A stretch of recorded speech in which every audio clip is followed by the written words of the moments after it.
नमस्कार मित्रांनो, सत्यशोधक करिअर अकॅडमी या यूट्यूब चॅनलवर आपल्या सर्वांचं स्वागत आहे. आज आपण या व्हिडिओमध्ये पोलीस भरतीमध्ये विचारण्यात आलेले जे काही महत्त्वाचे प्रश्न आहेत ते आपण पाहणार आहोत.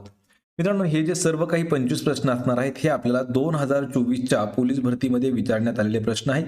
हे प्रश्न फक्त आपण येणाऱ्या 25च्या भरतीसाठी रिव्हिजन म्हणून घेत आहोत. हे सर्वच्या सर्व प्रश्न आपल्याला रिव्हिजन म्हणून घेण्यात आलेले आहेत. आणि मित्रांनो, लक्षात ठेवायचे, हे जे प्रश्न आहेत हे आपल्याला पोलीस भरतीमध्ये दरवर्षी विचारण्यात आलेले प्रश्न आहेत. यामध्ये फक्त करंट अफेअर्स जे आहेत याचा देखील आपण समावेश केलेला आहे. तर मित्रांनो, आपल्याला या व्हिडिओची पीडीएफ जर डाउनलोड करायची असेल तर पहा, मराठी नोकरी या नावाने आपलं टेलिग्राम चॅनल आहे, सोबतच आपलं व्हॉट्सअप ग्रुप देखील आहे. दोघांच्याही लिंक्स मी तुम्हाला डिस्क्रिप्शनमध्ये देत आहे. त्या ठिकाणी जाऊन आपण त्यांना जॉईन करा, म्हणजे आपल्याला प्रत्येक व्हिडिओची पीडीएफ त्या ठिकाणी अगदी फ्रीमध्ये उपलब्ध करून दिलेली आहे. चला तर व्हिडिओला सुरुवात करूया. तर पहा, आपला प्रश्न पहिला आहे, डॅश प्रकारच्या अर्थव्यवस्थेत उत्पादनाची साधने समाजाच्या म्हणजेच सरकारी मालकीची असतात. मित्रांनो, प्रश्न हा महत्त्वाचा आहे आणि प्रश्नाचं जर उत्तर येत असेल तर 3 ते 5 सेकंदामध्ये आपण प्रत्येक प्रश्नाचं उत्तर हे कमेंट करून द्यायचं आहे. तर या प्रश्नाचं योग्य उत्तर आहे पहा, पर्याय क्रमांक 2. तर समाजवादी प्रकारच्या अर्थव्यवस्थेमध्ये उत्पादनाची जी काही साधने आहेत ही समाजाच्या म्हणजेच कोणाच्या, तर सरकारच्या मालकीची असतात. पर्याय क्रमांक 2 आपलं या प्रश्नाचं अचूक उत्तर होईल. यानंतरचा प्रश्न आहे, अस्थि किंवा हाडे ठिसूळ होण्यासाठी खालीलपैकी कोणत्या मूलद्रव्याचा अभाव कारणीभूत असतो. पहा, आपल्याला हाडं विचारलं आहे, म्हणजे आपल्या बॉडीमधील जे काही बोन्स आहेत म्हणजे हाडे आहेत, तर ती ठिसूळ किंवा कमकुवत होण्यासाठी कोणत्या मूलद्रव्याचा अभाव हा कारणीभूत ठरतो. तर या प्रश्नाचं योग्य उत्तर आहे पहा, पर्याय क्रमांक 2. तर फॉस्फरसच्या अभावामुळे जे हाडे आहेत तर ती ठिसूळ होत असतात. पर्याय क्रमांक 2 आपलं या प्रश्नाचं योग्य उत्तर असेल. यानंतरचा प्रश्न आहे, अयोध्येतील राम मंदिरातील बालरूपातील श्रीरामाची मूर्ती खालीलपैकी कोणी बनवली आहे. मित्रांनो, हा प्रश्न आपल्याला जशाच तसा 2024 मध्ये विचारण्यात आलेला आहे आणि या व्हिडिओतील सर्वच्या सर्व प्रश्न आपल्याला पोलीस भरतीमध्ये विचारण्यात आलेले आहेत. त्यामधील हा प्रश्न आपल्याला चालू घडामोडीमध्ये सुद्धा घेण्यात आलेला होता. पहा, अयोध्यामध्ये जे 2024 मध्ये राम मंदिर सुरू झालेलं आहे पहा, तर त्या राम मंदिरातील बालरूपातील श्रीरामाची जी मूर्ती बनवली आहे ती कोणी बनवली होती. तर या प्रश्नाचं योग्य उत्तर आहे पर्याय क्रमांक 3. तर अरुण योगीराज यांनी श्रीरामाची मूर्ती बनवलेली आहे, जी अयोध्येतील राम मंदिरात बाल स्वरूपातील ती मूर्ती आहे. पर्याय क्रमांक 3 आपलं या प्रश्नाचं योग्य उत्तर होईल. यानंतरचा प्रश्न आहे, ऑलिम्पिकमध्ये पदक मिळविणारी पहिली भारतीय महिला कर्णम मल्लेश्वरी खालीलपैकी कोणत्या खेळाशी संबंधित आहे. या ठिकाणी आपल्याला 2 प्रश्न हे तयार होतात. तर ऑलिम्पिकमध्ये पदक मिळवणारी पहिली भारतीय महिला, लक्षात ठेवा, कोण आहे, कर्णम मल्लेश्वरी, तर ती कोणत्या खेळाशी संबंधित आहे. या प्रश्नाचं योग्य उत्तर आहे पहा, पर्याय क्रमांक 2. तर वेट लिफ्टिंग या खेळाशी संबंधित आहे कर्णम मल्लेश्वरी. ऑप्शन क्रमांक 2 आपलं या प्रश्नाचं योग्य उत्तर होईल. यानंतरचा प्रश्न आहे, शेती व ग्रामीण विकासाची राष्ट्रीय बँक, त्याला आपण नाबार्ड म्हणतो, तर नाबार्डची स्थापना केव्हा करण्यात आलेली आहे. मित्रांनो, हा प्रश्न खूप इम्पॉर्टंट आहे पहा, कारण आतापर्यंत आपल्याला हा प्रश्न पोलीस भरतीमध्ये जवळपास 2011 पासून ते 2024 या 14-15 वर्षामध्ये हा प्रश्न आपल्याला जवळपास 28 ते 30 वेळा विचारण्यात आलेला आहे. नाबार्डला काय म्हटलं जातं, शेती व ग्रामीण विकासाची राष्ट्रीय बँक, जी नाबार्ड आहे याची स्थापना जी आहे ही झालेली आहे ऑप्शन क्रमांक 4. तर 12 जुलै 1982 या दिवशी नाबार्डची स्थापना करण्यात आलेली आहे. ऑप्शन क्रमांक 4 आपलं या प्रश्नाचं उत्तर होईल. यानंतरचा प्रश्न आहे पहा, गरुडा एरोस्पेस याने अनावरण केलेल्या सीमा गस्तीवरती पाळत ठेवणाऱ्या ड्रोनचे नाव काय आहे. पहा, या ठिकाणी खूप महत्वाचा प्रश्न आहे पहा, या ठिकाणी गरुडा एरोस्पेसने अनावरण केलेल्या सीमा गस्तीवरती पाळत ठेवणाऱ्या ड्रोनचं नाव काय आहे. तर त्या ड्रोनला म्हटलं जातं पर्याय क्रमांक 3 त्रिशूल, हे जे आहे हे ड्रोनचं नाव आहे. लक्षात ठेवा, त्रिशूल हे कोणाचं नाव आहे, तर हे एका ड्रोनचं नाव आहे जे की पाळत ठेवण्यासाठी ते तयार केलेलं आहे गरुडा एरोस्पेसने. पर्याय क्रमांक 3 आपलं या प्रश्नाचं योग्य उत्तर होईल. यानंतरचा प्रश्न आहे, महाराष्ट्रातील दुसऱ्या क्रमांकाचा सर्वात मोठा उद्योग खालीलपैकी कोणता आहे. या ठिकाणी मित्रांनो आपल्याला विचारलंय की राज्यातील आपल्या दुसऱ्या क्रमांकाचा सर्वात मोठा उद्योग. तर मला आपण कमेंट करून सांगायचं आहे की पहिल्या क्रमांकावरती सर्वात मोठा उद्योग आपल्या राज्यातील कोणता आहे. लक्षात ठेवा, दुसऱ्या क्रमांकाचा जो आहे तर तो आहे ऑप्शन क्रमांक 2, तर साखर उद्योग जो आहे हा आपल्या राज्यातील दुसऱ्या क्रमांकाचा सर्वात मोठा एक उद्योग आहे. पहिल्या क्रमांकाचा उद्योग हे मला कमेंट करून आपण सांगायचं आहे. या प्रश्नाचं उत्तर असणार आहे ऑप्शन क्रमांक 1. यानंतरचा प्रश्न आहे 1857 चे स्वातंत्र्य समर हे पुस्तक खालीलपैकी कोणी लिहिलेले आहे. मित्रांनो, प्रश्न हा देखील महत्वाचा आहे आणि हे पुस्तक खूप महत्वाचं आहे. पहा, 1857 चे स्वातंत्र्य समर या पुस्तकाचे लेखक किंवा हे पुस्तक कोणाचं आहे, तर हे पुस्तक आहे ऑप्शन क्रमांक 1 विनायक दामोदर सावरकर म्हणजेच वि दा सावरकर यांचं पुस्तक आहे 1857 चे स्वातंत्र्य समर. आणि मित्रांनो, आपल्याला पोलीस भरतीमध्ये अशाच पद्धतीचे जवळपास महत्त्वाची पुस्तकं विचारले जातात. त्या ठिकाणी आपण असे 100 प्रश्न घेतलेले आहेत की जे आपल्याला फक्त आणि पुस्तक आणि लेखक यांच्यावरच आधारित आहेत.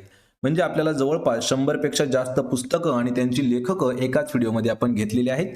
त्याची लिंक तुम्हाला त्या व्हिडिओची डिस्क्रिप्शनमध्ये मी देत आहे. या प्रश्नाचं उत्तर काय होईल? पर्याय क्रमांक 1 वि दा सावरकर. यानंतरचा प्रश्न आहे इलेक्ट्रॉनचे वस्तुमान हायड्रोजन अणूच्या वस्तुमानाच्या तुलनेत डॅश असते. हा प्रश्न आपल्याला विज्ञानावरती विचारण्यात आलेला आहे आणि हा प्रश्न आपल्याला जशाच तसा पोलीस भरतीमध्ये सुद्धा विचारण्यात आलेला आहे. पहा, इलेक्ट्रॉनचे वस्तुमान हायड्रोजन अणूच्या वस्तुमानाच्या तुलनेमध्ये कशा प्रकारचे असते, तर ते असते 1800 पटीने जास्त. पर्याय क्रमांक 2 आपलं या प्रश्नाचं योग्य उत्तर होईल. मित्रांनो, प्रश्न हा परत एक वेळा पहा, इलेक्ट्रॉनचे वस्तुमान हे हायड्रोजन अणूच्या वस्तुमानाच्या 1800 म्हणजेच 1800 पटीने जास्त असते. पर्याय क्रमांक 2 आपलं या प्रश्नाचं योग्य उत्तर होईल.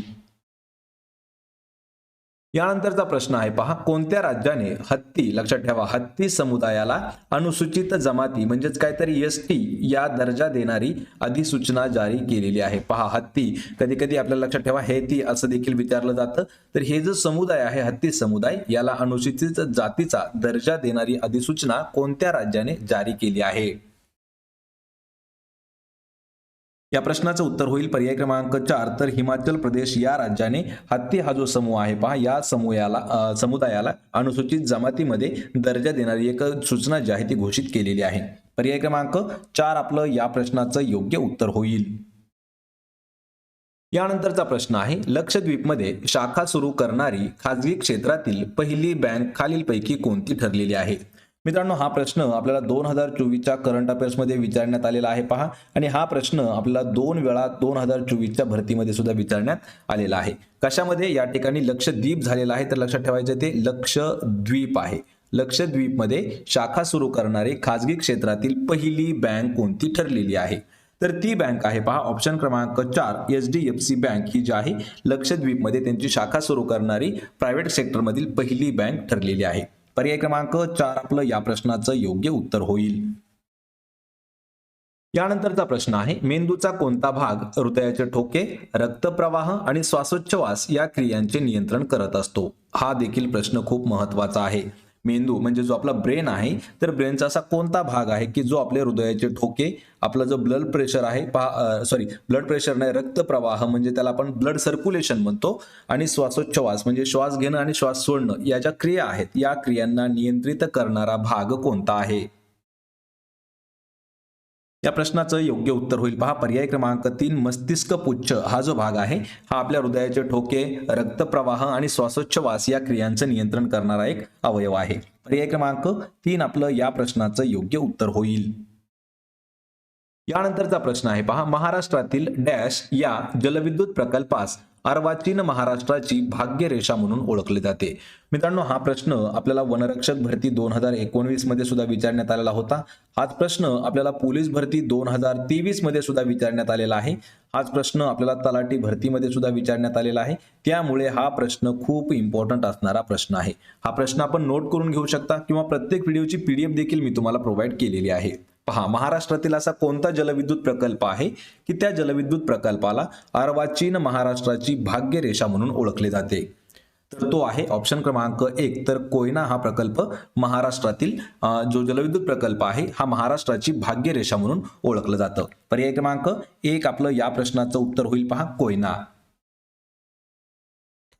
यानंतरचा प्रश्न आहे अणुऊर्जेवर चालणारी भारताची सर्वात पहिली अणुभट्टी खालीलपैकी कोणती आहे? कशावरती? अणुऊर्जेवर चालणारी देशामधील सर्वात पहिली अणुभट्टी कोणती ठरलेली आहे? या प्रश्नाचं उत्तर होईल ऑप्शन क्रमांक 4. तर अप्सरा ही जी अणुभट्टी आहे ही देशातील आपली अशी पहिली अणुभट्टी ठरली आहे जी अणुऊर्जेवर चालते आहे. ऑप्शन क्रमांक 4 आपलं या प्रश्नाचं योग्य उत्तर होईल. मित्रांनो, हा जो प्रश्न आहे हा RRB NTPC साठी सुद्धा विचारण्यात आलेला आहे. यानंतरचा प्रश्न आहे, कोणत्या संस्थेद्वारे आर्थिक स्थिरता अहवाल जाहीर केला जातो? मित्रांनो, हा प्रश्न आपल्याला चालू घडामोडीवर सुद्धा विचारला जातो आणि हाच प्रश्न आपल्याला अर्थशास्त्रामध्ये सुद्धा विचारला गेलेला आहे. त्यामुळे हा प्रश्न थोडासा महत्वाचा म्हणून प्रश्न आहे. पहा, खालीलपैकी अशी कोणती संस्था आहे की त्या संस्थेद्वारे आर्थिक स्थिरता अहवाल जो आहे तो घोषित केला जातो? तर या प्रश्नाचं योग्य उत्तर होईल पर्याय क्रमांक 2, भारतीय रिझर्व्ह बँक. म्हणजेच कोणती? तर RBI ही जी आहे ही संस्था, या संस्थेद्वारे आर्थिक स्थिरता अहवाल जो आहे तो जाहीर केला जातो. मित्रांनो, आपल्याला पोलीस भरतीमध्ये खूप वेळा एक प्रश्न RBI वरती विचारण्यात आलेला आहे. पहा की RBI ची स्थापना जी आहे ती कधी झाली? तर लक्षात ठेवायचं 1 एप्रिल 1935 हे वर्ष आहे ज्या दिवशी RBI ची स्थापना करण्यात आलेली आहे. या ठिकाणी अजून एक प्रश्न आपल्याला खूप वेळा विचारण्यात आलेला आहे की सध्याचे RBI चे गव्हर्नर कोण आहेत?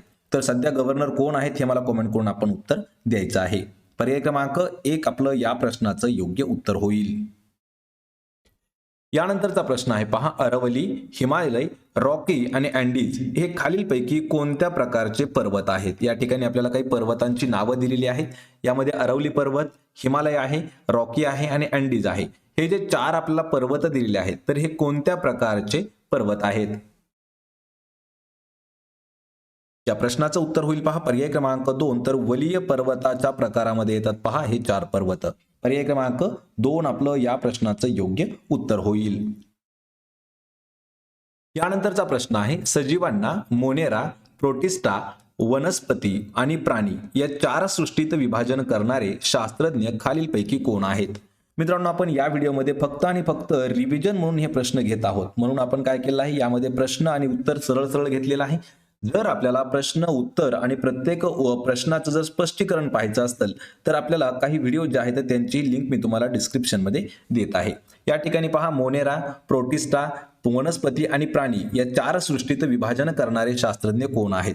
तर त्या शास्त्रज्ञांचं नाव आहे पहा ऑप्शन क्रमांक 3. लक्षात ठेवा, रॉबर्ट विटाकर हे त्यांचं नाव आहे. या ठिकाणी थोडंसं मिस्टेक झालेलं आहे. तर रॉबर्ट विटाकर लक्षात ठेवा. या ठिकाणी हेकेल आणि कोपलँड हे वेगवेगळे 2 शास्त्रज्ञ आहेत.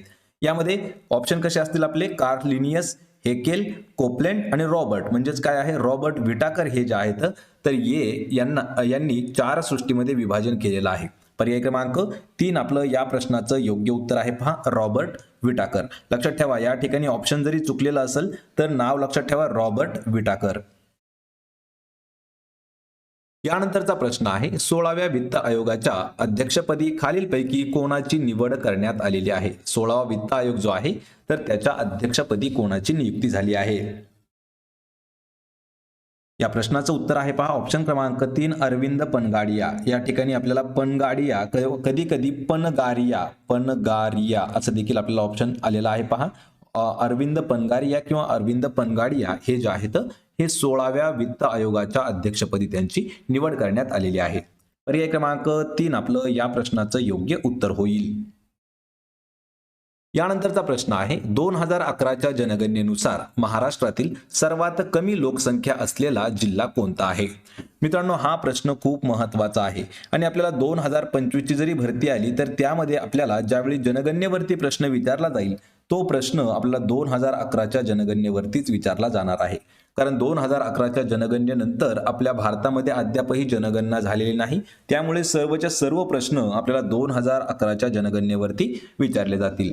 2011च्या जनगणनेनुसार राज्यातील सर्वात कमी लोकसंख्या असलेला जो जिल्हा आहे तो आहे ऑप्शन क्रमांक 4, सिंधुदुर्ग जिल्हा. पर्याय 4 आपलं या प्रश्नाचं उत्तर होईल.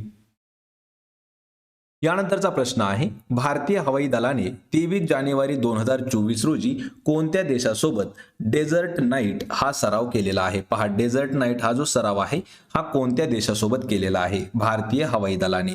डेट कधीची आहे? 23 जानेवारी 2024. तर या प्रश्नाचं योग्य उत्तर आहे पहा ऑप्शन क्रमांक 4, वरील 1 व 2. म्हणजे काय? तर फ्रान्स आणि संयुक्त अरब अमिराती, म्हणजेच काय तर UAE, त्याला आपण एका पद्धतीने दुबई देखील म्हणतो पहा. तर हे जे 2 देश आहेत फ्रान्स आणि UAE या 2 देशांसोबत भारताने डिझर्ट नाईट हा जो सराव आहे तो केलेला आहे. पर्याय क्रमांक 4 आपलं या प्रश्नाचं योग्य उत्तर होईल. यानंतरचा प्रश्न आहे, गावाचा विकास आराखडा तयार करण्याची जबाबदारी खालीलपैकी कोणत्या अधिकाऱ्याकडे असते? मित्रांनो, हा प्रश्न आपल्याला जशाच तसा तलाठी भरतीमध्ये सुद्धा विचारण्यात आला होता. हा प्रश्न आपल्याला पोलीस भरतीमध्ये सुद्धा विचारण्यात आलेला आहे. गावाचा विकास आराखडा तयार करण्याची जबाबदारी ही कोणत्या अधिकाऱ्याकडे असते? तर ती असते ऑप्शन क्रमांक 2, गावाचा विकास आराखडा हा ग्रामसेवक तयार करत असतो. ऑप्शन क्रमांक 2 आपलं या प्रश्नाचं योग्य उत्तर होईल. यानंतरचा प्रश्न आहे पहा, भारत सरकारच्या सागरमाला उपक्रमाअंतर्गत वाढवण बंदरावर एक मेगापोर्ट बांधण्याची योजना आहे. तर सदरचे वाढवण बंदर महाराष्ट्रातील कोणत्या जिल्ह्यामध्ये स्थित आहे? या ठिकाणी बंद झाला आहे पण त्या ठिकाणी बंदर असा हा शब्द आहे. तर वाढवण बंदर आपल्याला विचारलंय की कोणत्या जिल्ह्यामध्ये स्थित आहे? या प्रश्नाचं योग्य उत्तर आहे पर्याय क्रमांक 3, तर पालघर हा जो जिल्हा आहे या जिल्ह्यामध्ये आहे वाढवण बंदर. पालघर जिल्ह्यावरती मित्रांनो काही महत्त्वाची इन्फॉर्मेशन जर पाहिजे असतील तर त्याची लिंक मी तुम्हाला डिस्क्रिप्शनमध्ये देत आहे. पालघर जिल्ह्याचा पूर्ण इतिहास तुम्हाला त्या व्हिडिओमध्ये समजून जाईल. आणि मित्रांनो, पालघर जो जिल्हा आहे हा आपल्या महाराष्ट्रातील सर्वात नवीन तयार झालेला जिल्हा आहे. महाराष्ट्रात सध्या एकूण 36 जिल्हे स्थित आहेत आणि 36व्या क्रमांकाचा जिल्हा जो आहे पालघर आहे. पर्याय 3 आपलं या प्रश्नाचं योग्य उत्तर होईल. यानंतरचा प्रश्न आहे, प्रकाश संश्लेषणादरम्यान खालीलपैकी कोणता वायू शोषला जातो? पहा, कोणत्या वायूचं शोषण केलं जातं प्रकाश संश्लेषण याच्या वेळी? तर या प्रश्नाचं योग्य उत्तर होईल पर्याय क्रमांक 4, कार्बन डायऑक्साईड हा जो वायू आहे हा प्रकाश संश्लेषणादरम्यान शोषला जातो वनस्पतीद्वारे. ऑप्शन क्रमांक 4 आपलं या प्रश्नाचं योग्य उत्तर होईल, कार्बन डायऑक्साईड. यानंतरचा प्रश्न आहे, निवडणूक आयोगाने मेरा पहला वोट देश के लिए, लक्षात ठेवा कोणता आहे मेरा पहला वोट देश के लिए, ही मोहीम कोणासोबत सुरू केलेली आहे? या प्रश्नाचं योग्य उत्तर होईल पर्याय क्रमांक 2, तर शिक्षण मंत्रालयासोबत एक महत्वाची अशी एक मोहीम किंवा आपण एक योजना म्हणू शकतो, उपक्रम जो आहे तो निवडणूक आयोगाने राबवलेला आहे. त्या मोहिमेचं नाव आहे मेरा पहला वोट देश के लिए आणि ही जी मोहीम आहे ही निवडणूक आयोग आणि शिक्षण मंत्रालय यांच्यातर्फे सुरू करण्यात आलेली आहे. ऑप्शन क्रमांक 2 आपलं या प्रश्नाचं उत्तर होईल. या व्हिडिओचा आपला शेवटचा प्रश्न आहे, महाराष्ट्रात कापसाची बाजारपेठ म्हणून कोणते शहर ओळखले जाते? मित्रांनो, हा प्रश्न खूप इम्पॉर्टंट आहे. पहा, महाराष्ट्रात आपल्या कापसाची बाजारपेठ म्हणून ओळखलं जाणारं शहर कोणतं आहे? तर ते शहर आहे ऑप्शन क्रमांक 1, अकोला. अकोला या जिल्ह्याला किंवा अकोला या शहराला महाराष्ट्रात कापसाची बाजारपेठ म्हणून ओळखलं जातं. पर्याय क्रमांक 1 आपलं या प्रश्नाचं योग्य उत्तर होईल. तर मित्रांनो, हे होते पहा महत्त्वाचे 25 प्रश्न आणि हे 25च्या 25 प्रश्न आपल्याला पोलीस भरतीमध्ये विचारण्यात आलेले आहेत. या ठिकाणी आपल्याला 25 पैकी किती प्रश्नाची उत्तरं देता आली हे मला कमेंट करून नक्की सांगा. व्हिडिओ जर आवडला तर व्हिडिओला आपल्याला लाईक करा, मित्रांमध्ये व्हिडिओ शेअर करा आणि आपल्या सत्यशोधक अकॅडमी बीड या यूट्यूब चॅनलला सबस्क्राईब करून ठेवा. मित्रांनो, पोलीस भरती आणि बाकीच्या जेवढ्या काही सरळ सेवा भरती असणार आहेत त्यांच्यासाठी महत्त्वाचे प्रश्नसंच घेऊन येण्याचं काम आपण करत आहोत. प्रत्येक व्हिडिओची PDF अगदी फ्रीमध्ये जर मिळवायची असेल तर आपल्या टेलिग्राम चॅनलची लिंक देखील मी तुम्हाला डिस्क्रिप्शनमध्ये दिलेली आहे. त्या ठिकाणी जाऊन आपण टेलिग्रामला देखील आपल्या जॉईन करा. आपण भेटूया पुढच्या एका अशाच नवीन व्हिडिओमध्ये. तोपर्यंत जय हिंद, जय भारत.